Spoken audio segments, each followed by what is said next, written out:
And we're back. Let's sort it out with Mr. Swartout. Okay, here we have Jumping Joe, simple with energy. We have kinetic energy of Joe and his bicycle. Then they're going to become a projectile, and we want to know the time they spend in the air and then the horizontal distance before they land. So notice that the landing will be at the same height that he's launched from, so that's important. All right, so let's think about Joe as he rides up. He's going to have kinetic energy, and we're given the amount of kinetic energy, but we're not given his velocity.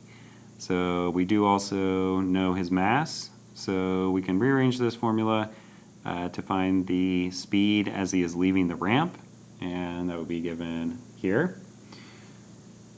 Then let's think back to what we know about projectiles. We can take our initial velocity, split it into these two components, the y component and the x component, based on sine and cosine. Then in the y direction, if you remember, at the peak of the jump, he will slow to 0 in the y direction. So we can set this up that way. So at the peak, his final velocity in the y direction is 0. This is the initial velocity in the y, and then his acceleration is minus g if the initial velocity is positive. So then rearranging that, here is an expression, if you'll remember, for the time to get to the peak of the jump.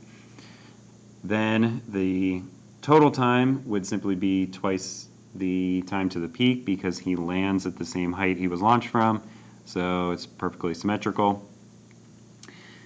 Then once we know the time he spends in air, we just need to know his initial velocity in the x direction and no forces in the x to speed him up or slow him down, so it's simply the initial x velocity times the total time. So there you go, that's what you need for this one.